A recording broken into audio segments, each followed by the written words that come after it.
What's up, audit fans? Dr. Amanda White from Amanda Loves to Audit.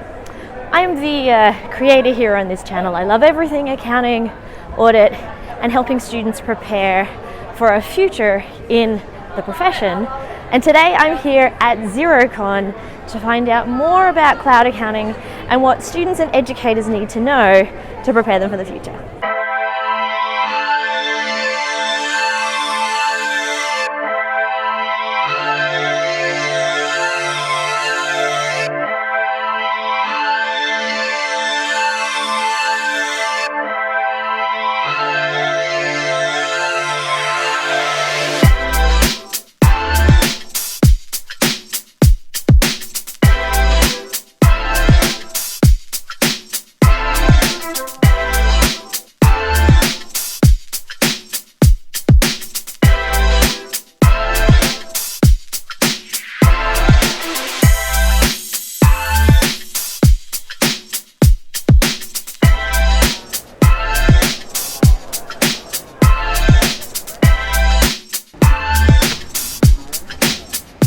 So one of the things I'm doing now at the Xero stand is designing a skateboard, and Audit Senior is trying to learn to skateboard, so this is the perfect time to bring him home something.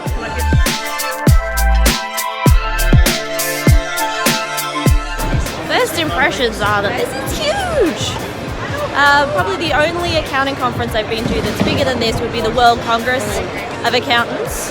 So I'm here at the Keynote, and we're about to get started, but this is pretty huge. And these are all people from the industry, practitioners, getting together to feel that community.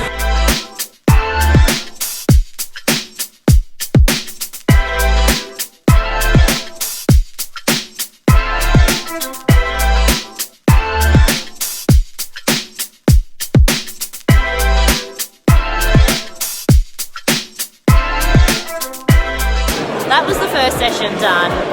Some really interesting stuff, and you can check out my Twitter feed for all of the information and my sketch notes. But what was interesting to see is that 10,000 students are using Xero Learn. One of the most important things was the last session where we really talked about mental health, and I know that 1 in 4 young Australians suffers from anxiety, stress and mental health issues.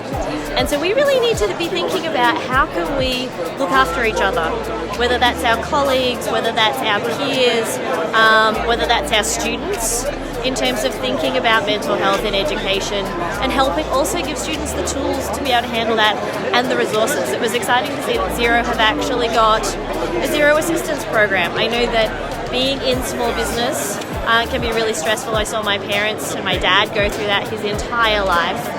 So to have that through Xero also is really, really awesome. I'll definitely include some links to that in the description. Oh, and now we're off to morning tea with like thousands of people.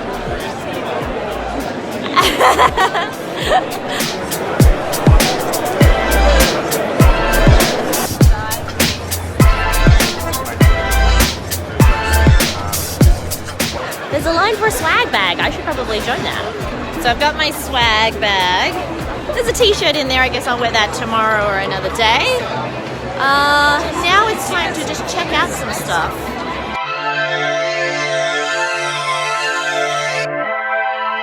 Hi, I'm Jason from the Expensify team in Melbourne, and we're at XeroCon Brisbane 2019. For those of you that don't know, Expensify is an end-to-end expense management and reimbursement app, and we aim to automate the whole process for accountants and bookkeepers. So if you'd like to find out more, feel free to jump on the Expensify site, www.expensify.com, and sign up for a free account.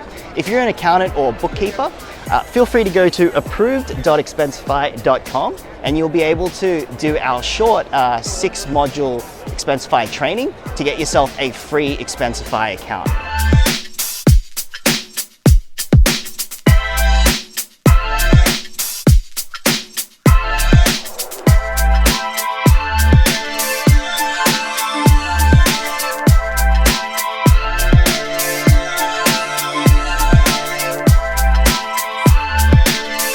So the first set of keynotes from day 2 are done. There was some interesting stuff about being people-centric and having those connections and those partnerships, especially in Asia, where cardless payments and online wallets are really having a big impact. The other thing that I just saw was Ros Harvey from The Yield talking about changes to data and the Consumer Data Rights Bill, which is going to give people the right to use their data, and the fact that small businesses will have access to sell their data in data markets to help enable AI, algorithms, the internet, to help provide more detailed information, predictive information for future business. So for me, certainly the Consumer Data Rights Bill has an interesting perspective from higher education. Like, I don't know whether it's going to impact higher education, but if it does, then what happens to the data from all of our students? All the data that they have in assignments that goes to companies like Turnitin, what is going to be the impact of that? Will they be able to get revenue from that? Because Turnitin certainly makes revenue from a lot of students. Here we are. And now joining 3,000 people heading to morning tea.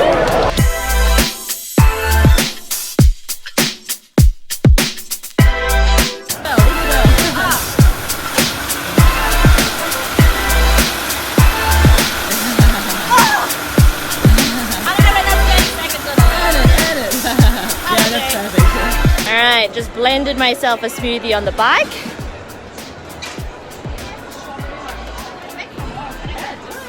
Oh, that's good. That's good.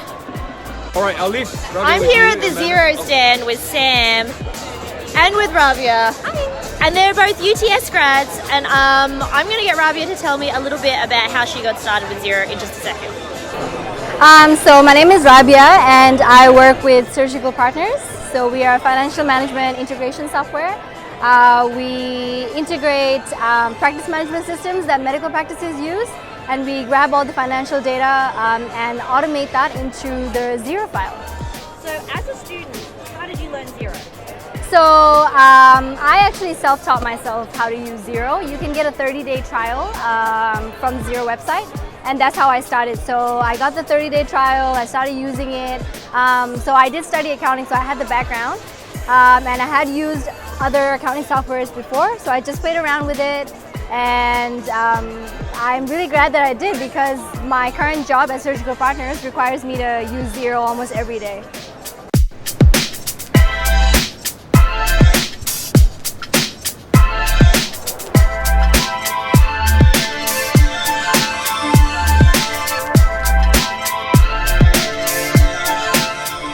Paul Meisner, CA, you're still in Divisional Council? No, off that, rotated off that. But very involved. Paul actually is one of the co-hosts of From the Trenches, which is a great podcast. If you're interested in becoming an accountant and seeing what real life is like, I got lots of insight from listening to that.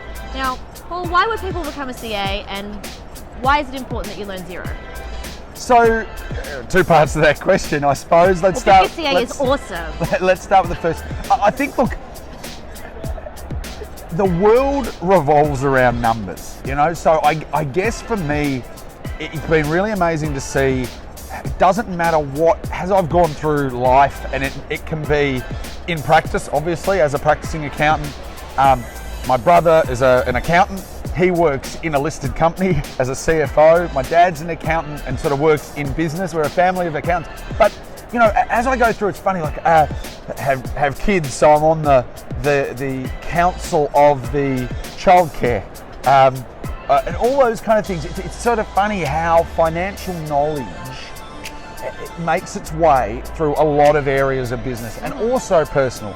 You know, being able to manage your own finances, and help out in that sense. So, look, I think accounting as a study, clearly, but it's beyond, skill, beyond that, the skills I learned in CA was undoubtedly amazing in terms of it all came together for me as part of doing the CA. The way they structured the 5 when I did it just gave me the skills that have always stuck with me. In terms of Xero, in public practice, but also it doesn't matter whether it's Your own You're personal totally business. like on the Total. cloud, right? Your whole business is on the cloud. Whole business. So you could be anywhere. You could be on a beach. Yesterday, no, not yesterday, last week, So yesterday I went we to were work. here. Last week I went to work. Sorry, my wife went to work because I work at home on some days a week. My wife took my laptop. Oh. She took my computer to work with her and left me hers. They look identical. She's got a little sticker on. But my business, 100%. So I opened it, I called her and we laughed. And then I opened her computer and just opened a new browser and logged into everything. I only missed my music. It was my iTunes library that was the You only don't have thing. a family shared library? I don't have a family shared library. She doesn't have any music on her computer. So anyway, apart from that, I had to switch to Spotify for the day. But that's okay. Small problems. But Xero is it takes. Use it for personal. I use it for my personal. Really? Yeah, I use it for my okay, personal. I never thought of that.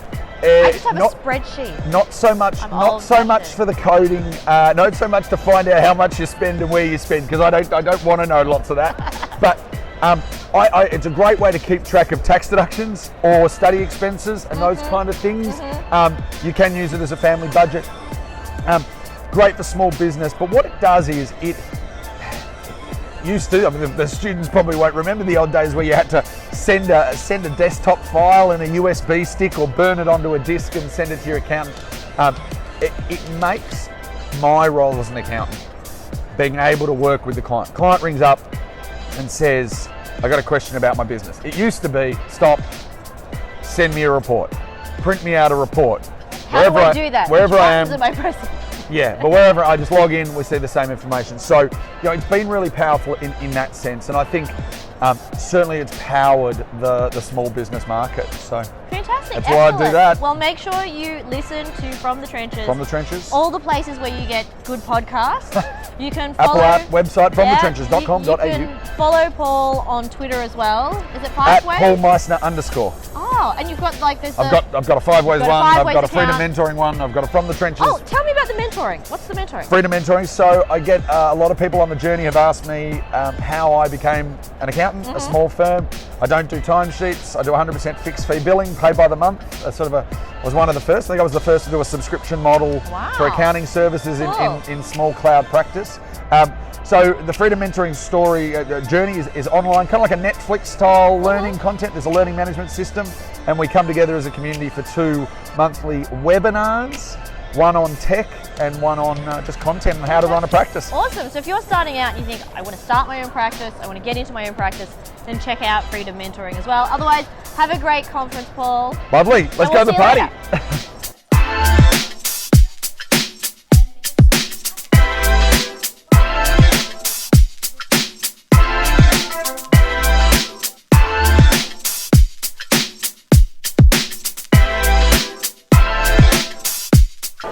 So that is XeroCon done.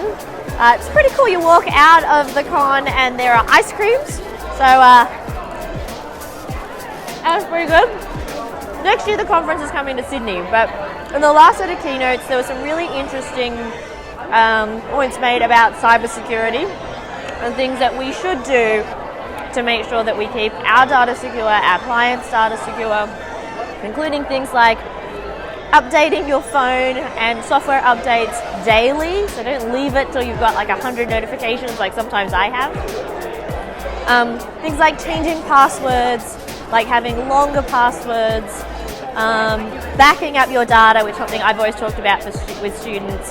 You can check my Twitter feed for all of the stuff there from the speaker. And then we had Peter Baines, who runs Hands Across the Water, and he's also involved in significant disaster recovery type of work about leadership, and that leadership doesn't have to come from a position of authority, which is good for me because I don't have any authority, but it's about actions and about actions and intentions and just getting it done. So that's something. Don't wait for opportunities. If there are opportunities or if there are things that you see that need to be done, just get involved and do them.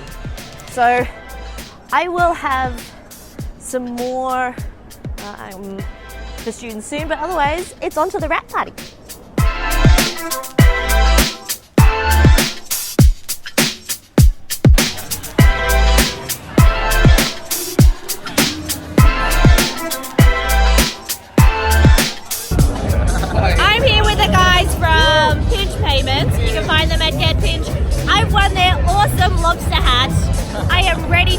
in The Little Mermaid as Sebastian. Thank you. Thanks, guys!